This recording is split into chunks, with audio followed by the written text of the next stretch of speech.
Hey everyone.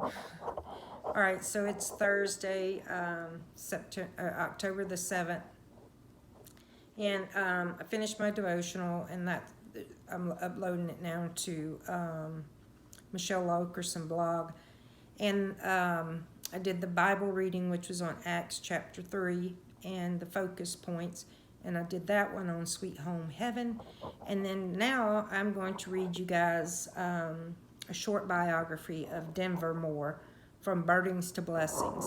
Okay, and then I'm going to share with you guys a testimony. Denver Moore, from burdens to blessings. Raised by extended family in Red River Parish in rural Louisiana, Denver Moore, born 1937, died 2012, worked the fields as a 20th century slave for almost 30 years, even though slavery in America had supposedly ended with when his grandparents were children. Moore and others like him have fallen under the category of sharecroppers if the white farmers they worked with had not taken advantage of them at every turn. In his New York Times best-selling book, Same Kind of Different as Me, Moore explains, the man owned the land, then he gave you the cotton seeds and the fertilizer and everything else you need to get through the year. Except he don't really give it to you. He let you buy it at the store on credit, his store on his plantation that he owned. At the end of the year, when you bring in the cotton, you go to the man and settle up. Supposedly, you go and split that. This is quoted from his book. Hold on. And at the end of the year, when you bring in the cotton, you go to the man and settle up. Supposedly, you're going to split that cotton right down the middle, or maybe 60-40. But by the time the crop comes in, you owe the man so much on credit, your share of the crop gets eat up. And even if you don't think you owe that much, or even if the crop was especially good that year, the man weighs the cotton and writes down the figures, and he the only one that can read the scale of the books. So you done worked all year, and the man ain't done nothing, but you still owe the man, and wasn't nothing you could do but work his land for another year to pay off that debt.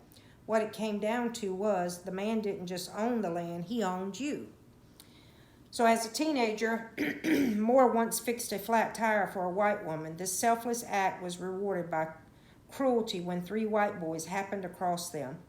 Moore was roped by the neck and dragged behind a horse until he was half dead, and probably would have been dragged until he was fully dead, but for the intervention of Moore's white childhood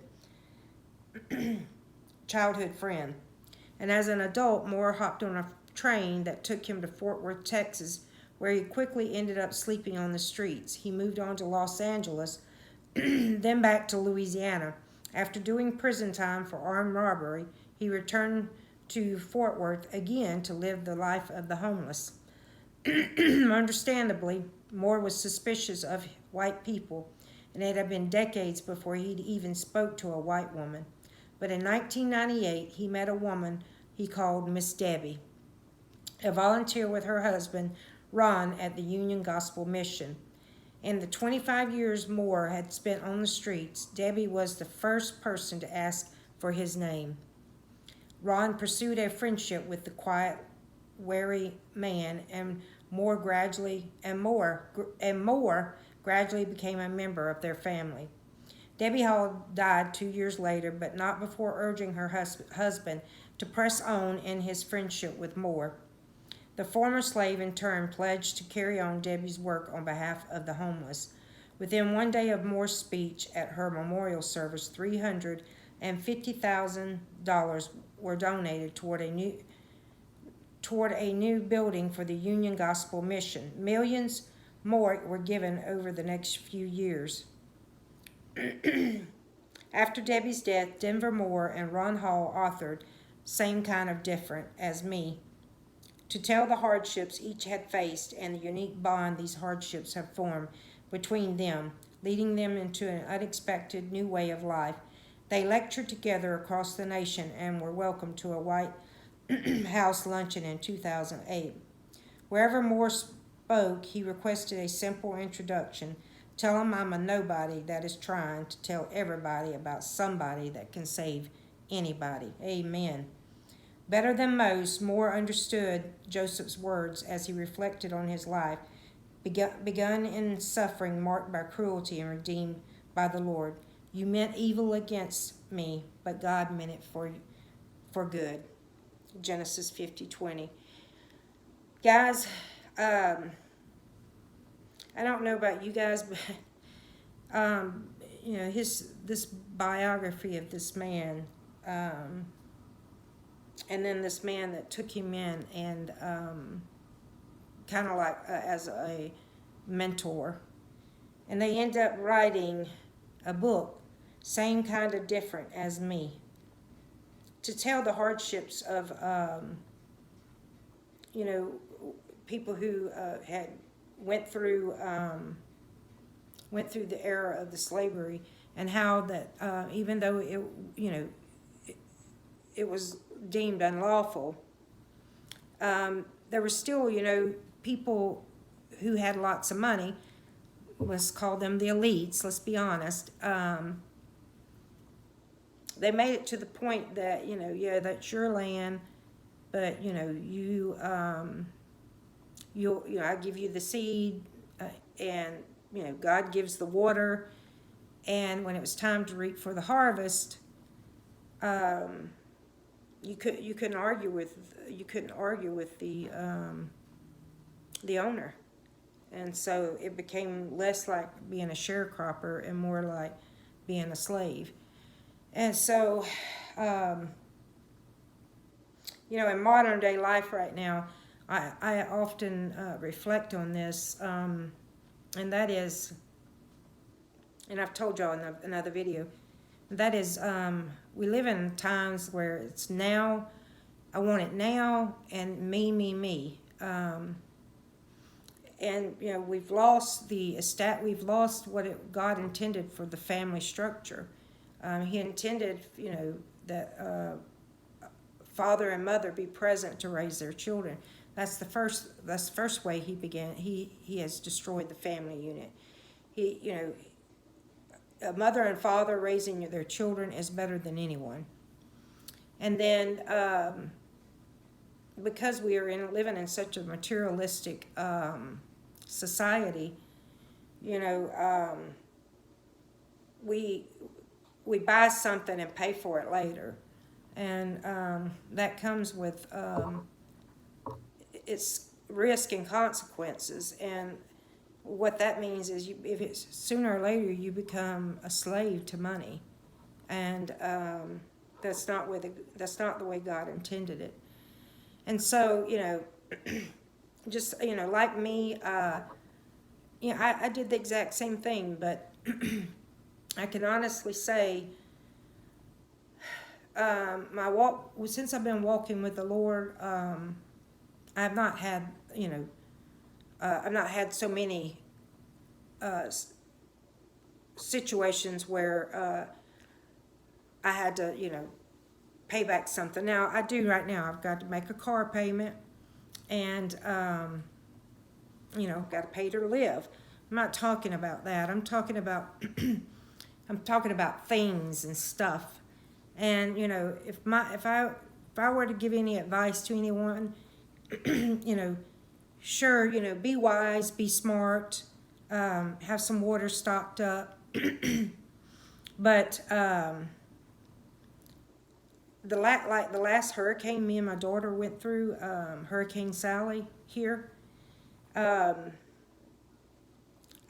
was working at Pizza Hut delivering pizzas, and I had stopped by the store to get something, and they didn't have any paper towels. They didn't have. They were out of a lot of stuff. So, I asked my daughter, and I was like, any reason why we don't, there's no supplies at the store? And she's like, well, Mom, there's a hurricane heading towards us. Well, I didn't have cable and didn't have TV, so I really don't really watch anything other than YouTube. But I said, I'm not going to become victim to fear. I just won't. Now, being educated and so that you can live an active life and have something to say in the government. I strongly encourage. Go to your school boards, go to your city hall meetings, things of that nature. But don't get caught into a rut in which there's certain people who benefit off of people's fears. And that's not God's intent. We're not supposed to live like that. We are supposed to live not thinking about tomorrow, because tomorrow will take care of itself. But also we have to live in the now, because we have no promise of tomorrow. So I'm going to give you a quick testimonial my daughter gave me this morning. I left the house, took my daughter to work, I came back, and then my oldest daughter called me. I was on the phone, FaceTiming with her, and then my youngest daughter calls in. She goes, or texts me, and she said, I need you to come pick me up and drop me off at Target. I got to work over there today.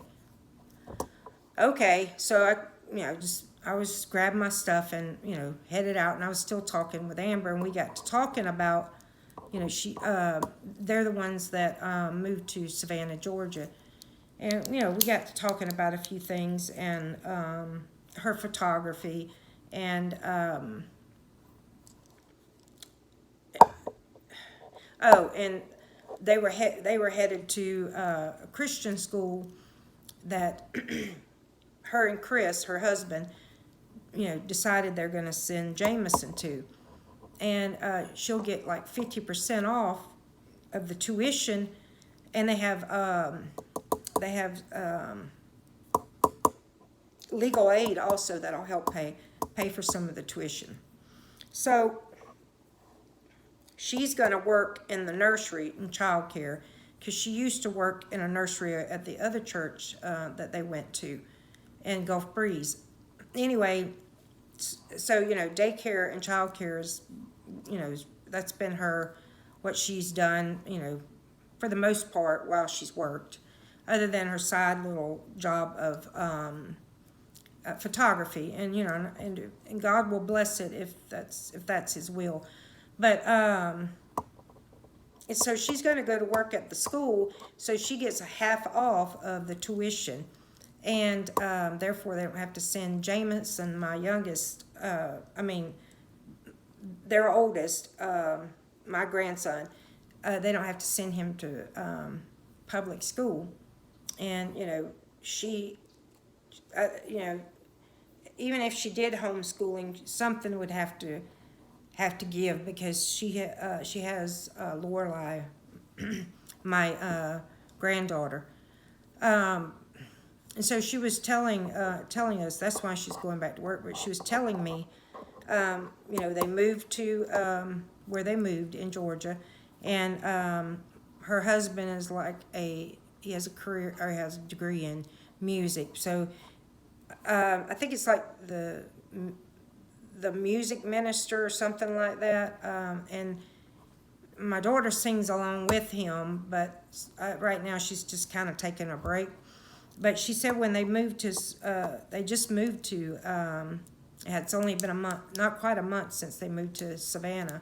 And when they got there, the rental company said, oh, you got to give us $1,400 for a security deposit. And my daughter was telling me, she's like, we didn't have that. We didn't have that money. And so one lady in the church got together and got gathered up 500. And but a man here from the church that they used to go to, the night before they left for Savannah, gave her husband an envelope. And so Chris thought of the envelope and went and opened it. And guys, guess what? It was $1,000. So the church gathered up 500, and God provided the rest. All right, amen. that's something we can all, we can, I mean, it's just awesome. So I guess what I'm trying to tell you guys, look, God wants to be a part of your life. You just got to let him in. And sometimes we just have to let go of all this stuff here that we're trying to hold on to. Let go of it. It's not going to bring you happiness. I love y'all. Everyone have a blessed and wonderful Thursday. Bye-bye.